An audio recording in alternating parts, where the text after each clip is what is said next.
Welcome back, everyone. In today's video, we're diving deep into the life of the legendary Jim Varney, best known for his iconic portrayal of Ernest P. Worrell. Beyond the fun-loving persona that made millions laugh, there are surprising, often unseen details surrounding his journey.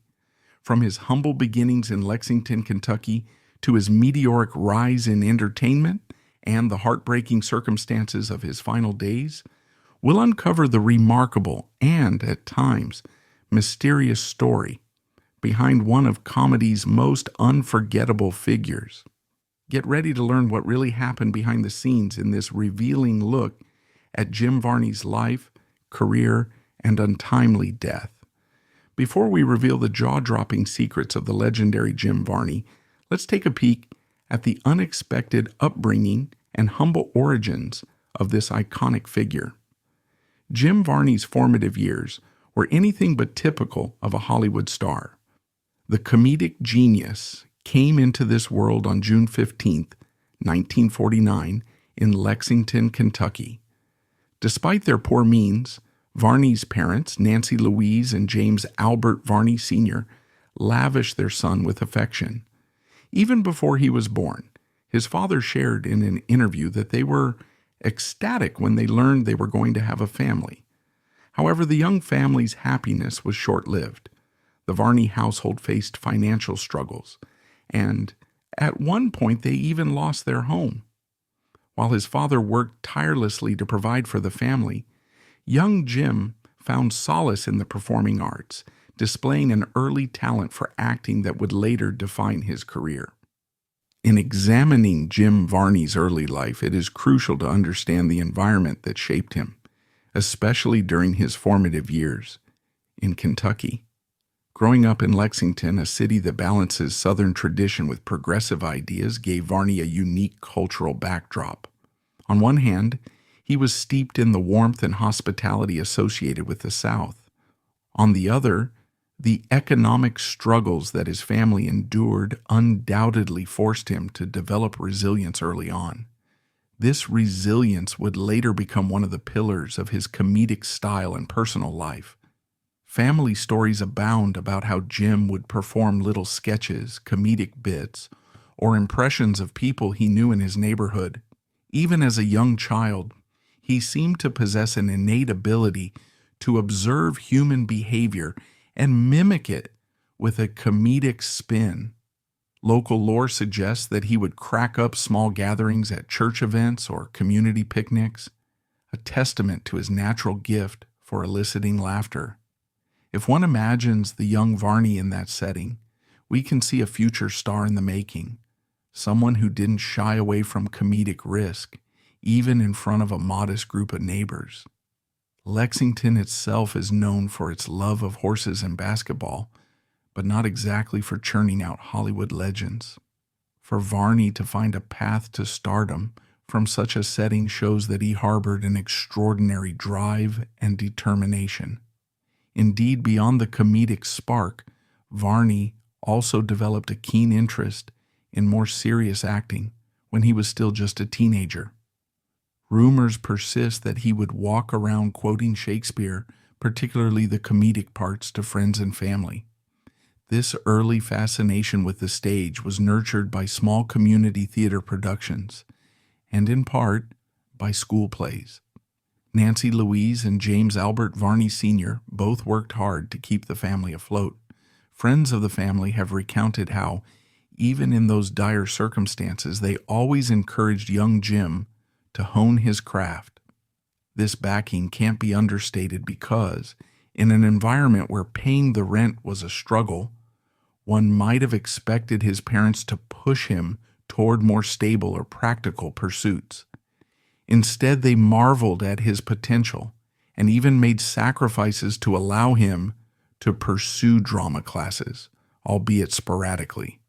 It was in these early classes that Varney's comedic timing began to crystallize, even if it wasn't formalized by any major institution. He didn't attend a famous drama school at that time, but the local mentors he encountered saw something special in him. They noticed that while Jim could handle serious roles. His comedic instincts, his facial expressions, his impeccable sense of timing were the real standouts. These raw talents laid the groundwork for what would eventually become his breakout role as Ernest P. Worrell. Varney himself would later reminisce about these times in various interviews.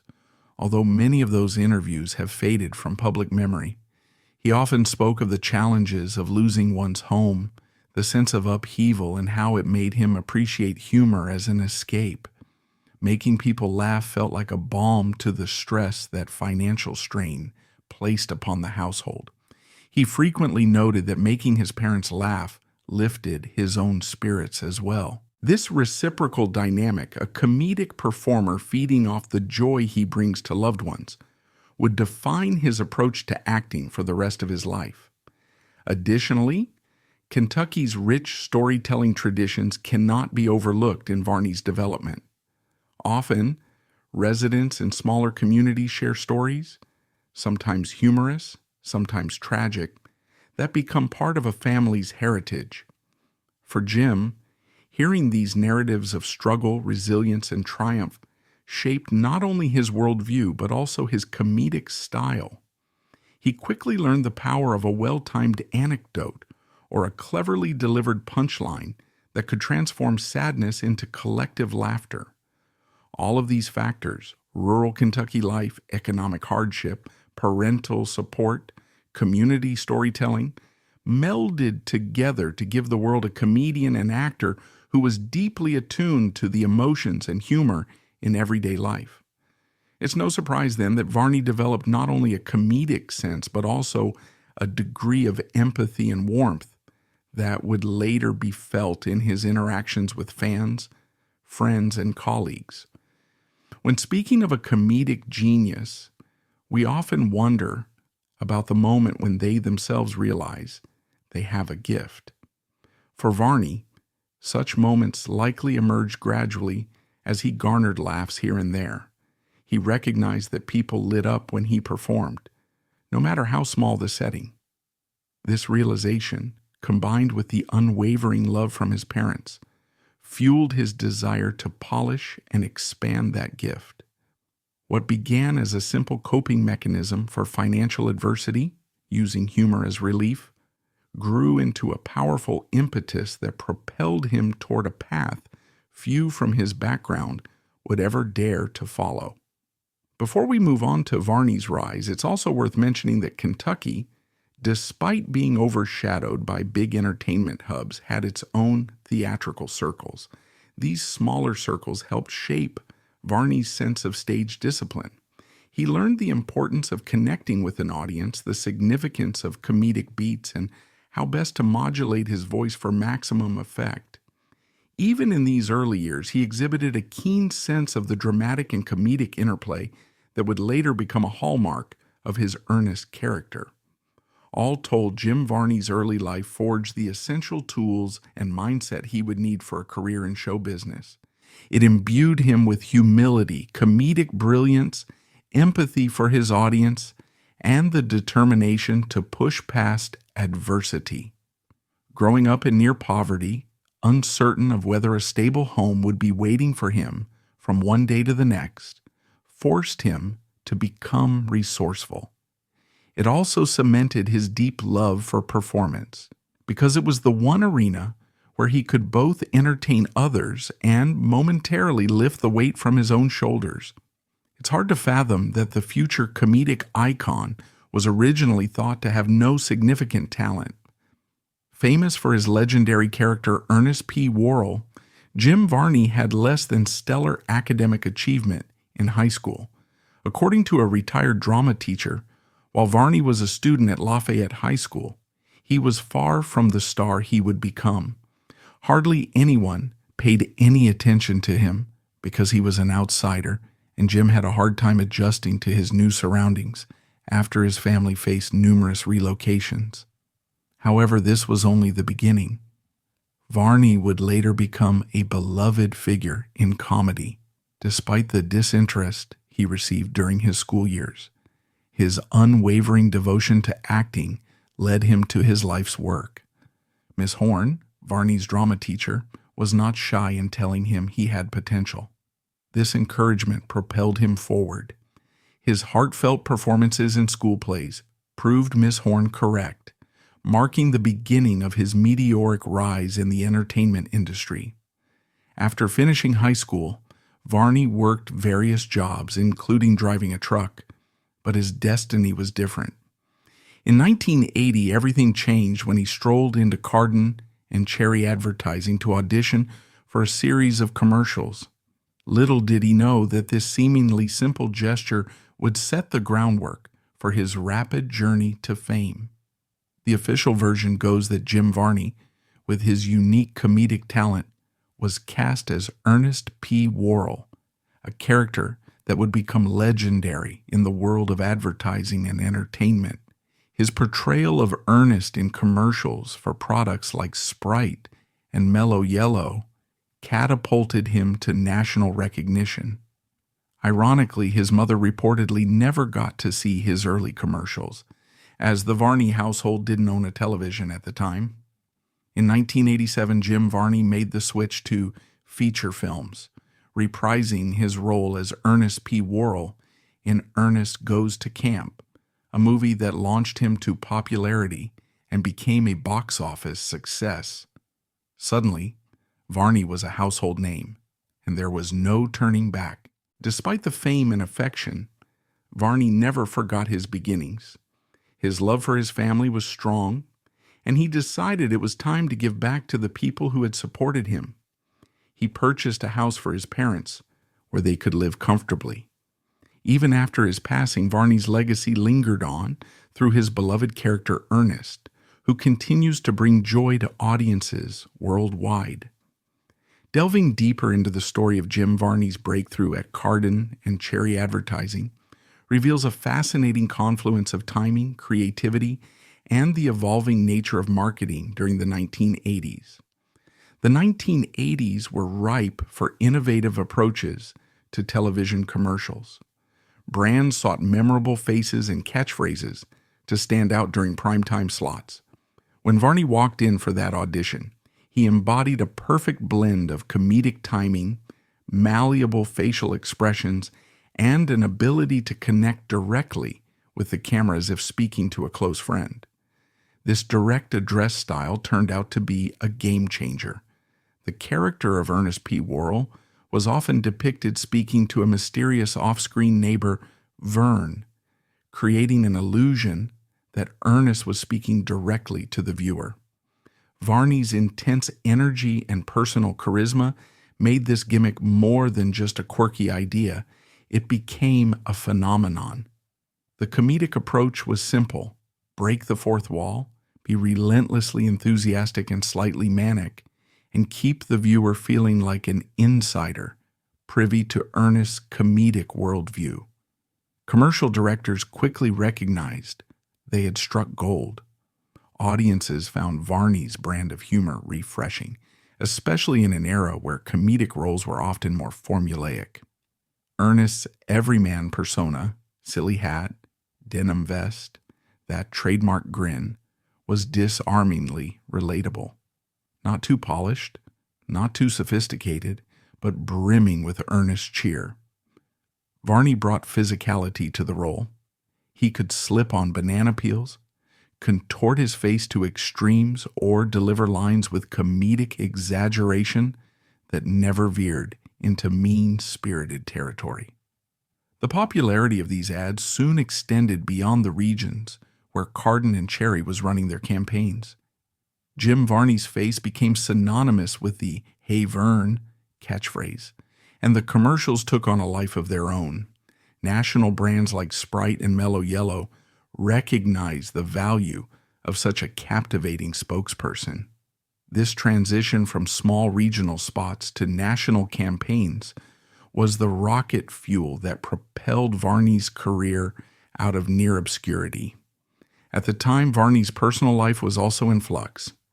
While he had found fleeting success with stand-up gigs and small roles, stability remained elusive. The commercials gave him financial security, allowing him to finally focus solely on comedic acting. In interviews, colleagues recalled that Varney approached each commercial shoot with extraordinary dedication, often improvising lines or adding comedic flourishes that weren't in the script. This creative input endeared him to directors and producers who recognized that Varney wasn't just an actor reading lines. He was a creative partner shaping Ernest's personality. When the opportunity arose to make Ernest Goes to Camp, there was initial skepticism from certain quarters about whether a commercial character could anchor a feature film.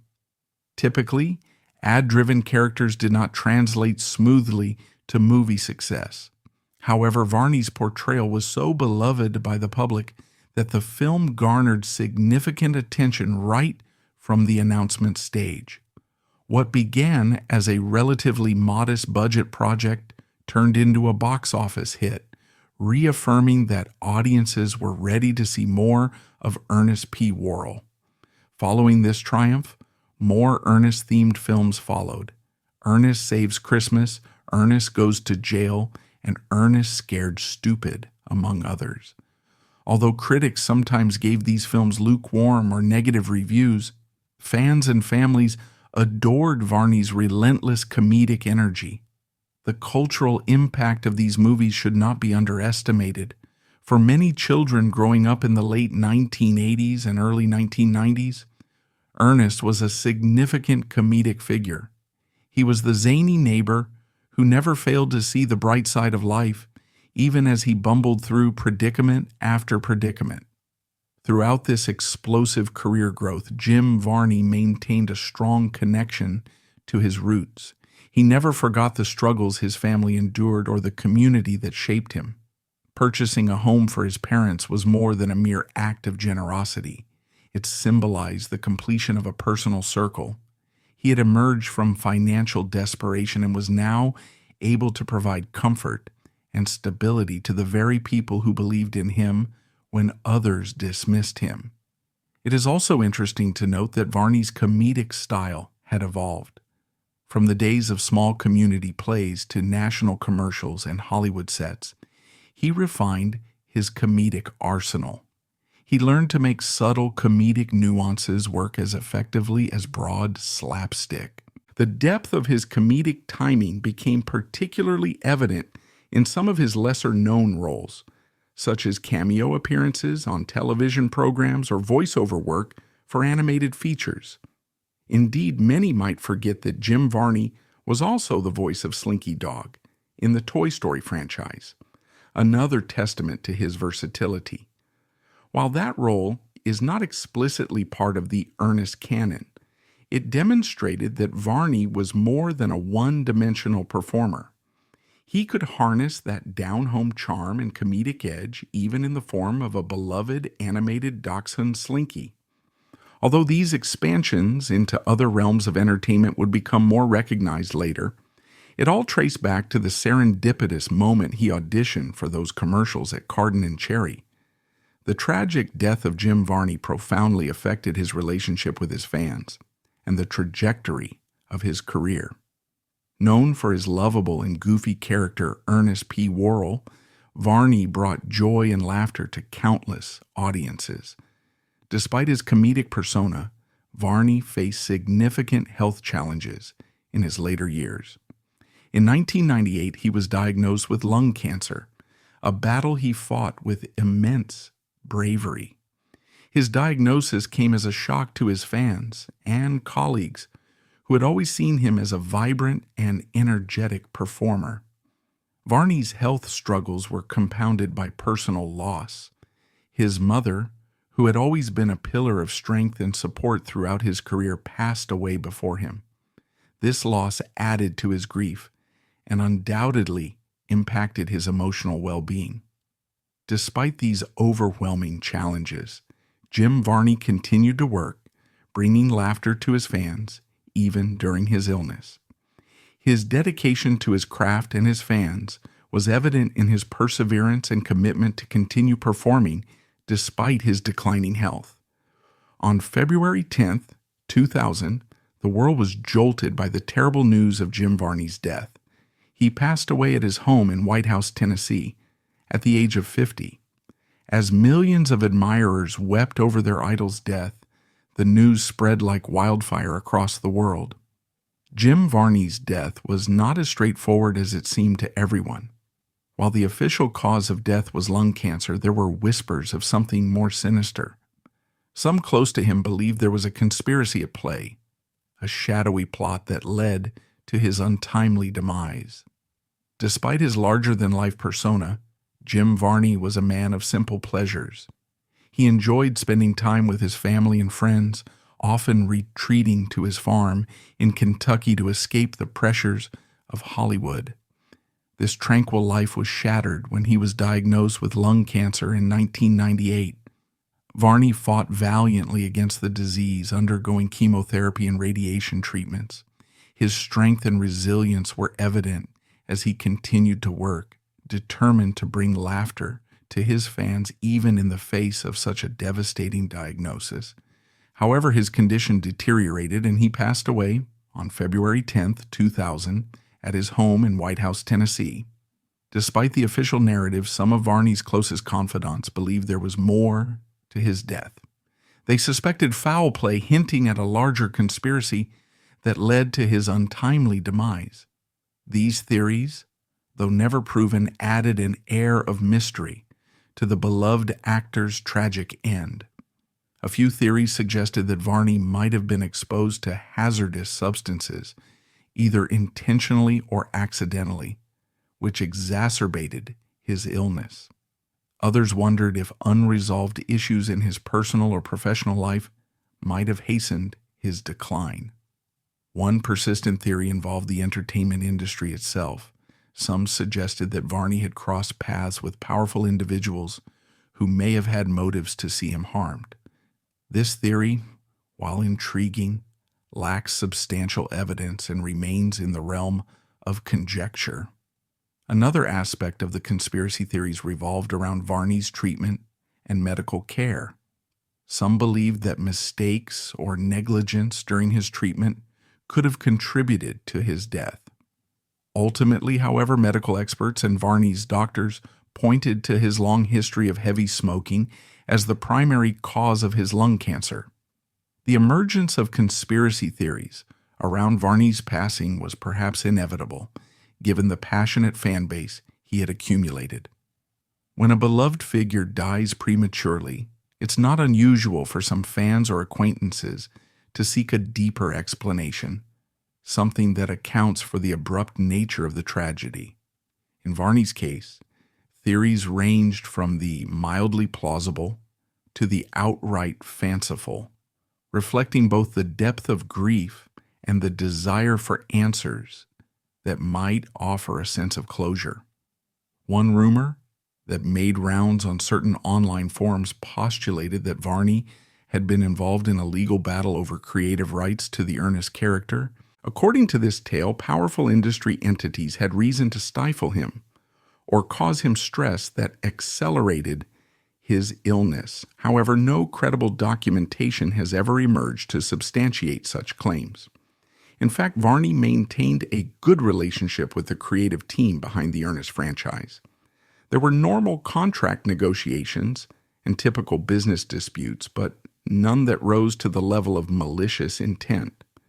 Meanwhile, suggestions of hazardous substances revolve largely around the belief that film sets might have used certain chemicals or paints in closed environments. While environmental hazards can occur on set, particularly for older productions, there's no documented evidence that Varney was uniquely exposed to anything that would hasten a fatal condition. Some fans cite anecdotal references to him coughing on set or complaining about air quality, but these are overshadowed by the well-established fact of his long-term smoking habit, which is medically recognized as a leading risk factor for lung cancer. The idea that he may have encountered powerful enemies in the entertainment industry also lacks solid grounding. By most accounts, Varney was well liked by castmates, directors, and producers. He wasn't known to be involved in controversial or cutthroat dealings that might have left him with lethal adversaries. His approach to show business was described as collaborative and amicable, not combative or litigious. Thus, while this theory adds drama to an already tragic story, it remains firmly in the realm of speculation without real evidence. Additionally, conspiracies often highlight how little Varney's struggles were documented during his final months. The argument goes that because fans had little insight into his day-to-day condition, sinister forces might have been at play behind the scenes. However, Varney's privacy likely stemmed from personal preference rather than a calculated cover-up. As mentioned earlier, he was not someone who reveled in self-disclosure about health matters. When we speak of conspiracy in relation to medical negligence, the conversation becomes even more fraught. Some fans and conspiracy theorists wonder if Varney could have sought better treatment options, or if medical professionals overlooked vital warning signs. While such incidents do occur in the medical world at large, there is no specific evidence to suggest that Varney's doctors were anything but diligent.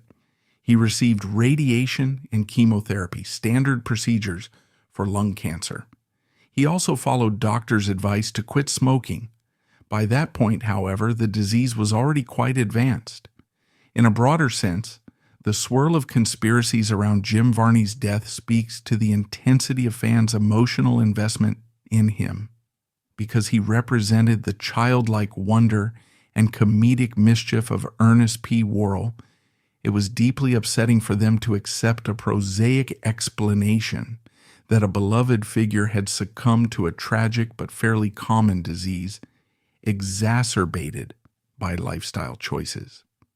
The desire for a more dramatic story is understandable if it provides a sense of uniqueness or injustice, something that resonates more powerfully than the randomness of cancer. Ultimately, Occam's razor likely applies here. The simplest explanation remains that Jim Varney, a heavy smoker for much of his adult life, developed lung cancer, battled it courageously, but ultimately lost the fight. That the conspiracies persist is a testament to the hold he had on public imagination. People found it hard to believe that such an effervescent soul could be taken down by something so ordinary. But for those close to him, the heartbreak lay in that very ordinariness. Cancer can strike anyone, even comedic legends who seem larger than life. One of the most poignant aspects of Jim Varney's story is the revelation of his final words. On that tragic February 10th, 2000, at his home in White House, Tennessee, what truly transpired? He was discovered unconscious in the master suite bathroom by his girlfriend Jane. This discovery was particularly poignant because his nonchalant promise that he would not doze off in the restroom was his last statement to her. Unfortunately, Varney would never speak those same words to her again. As he lay in his home, surrounded by loved ones, Varney's last moments were marked by a sense of peace and acceptance. According to those present, his final words were a testament to his enduring spirit and faith. "I'm ready to go home." These words, simple yet profound, encapsulated Varney's readiness to embrace the next chapter of his journey. They also served as a reminder of the strength and resilience he displayed throughout his life, both in his career and personal battles. Jim Varney's passing left a void in the hearts of his fans, friends, and family. However, his memory lives on through the countless laughs and smiles he brought to the world. Fans continue to celebrate his work, sharing stories of how his characters touched their lives and brought them joy. In Lexington, Kentucky, a mural dedicated to Varney stands as a tribute to his legacy, featuring a vibrant depiction of Ernest P. Worrell. It serves as a reminder of the impact Varney had on his hometown and the world at large. His work continues to inspire new generations of comedians and actors who look up to his unique style and dedication to his craft. His legacy is a testament to the power of laughter and the enduring impact of a life well lived. In conclusion, Jim Varney's life was marked by both triumphs and challenges. From his humble beginnings in Kentucky to his rise as a beloved comedic icon, Varney's journey was one of resilience, talent, and unwavering dedication. Despite the mysteries surrounding his death, his legacy as Ernest P. Worrell and beyond will continue to be celebrated for years to come. In the end, Jim Varney's life stands as a testament to creativity, perseverance, and the power of laughter. Despite the whispers of conspiracies, his personal battles, and the heartbreaking challenges he faced, he continued to bring joy to audiences around the globe. His final words remind us of his indomitable spirit and readiness to find peace. Today, his legacy lives on, inspiring fans, comedians, and storytellers who cherish the enduring humor and kindness he brought to every horror role. Thank you for joining us in exploring these tragic yet fascinating details about Jim Varney. If you found this video insightful, please like and subscribe to support our channel, and stay tuned for more stories behind the stars you love.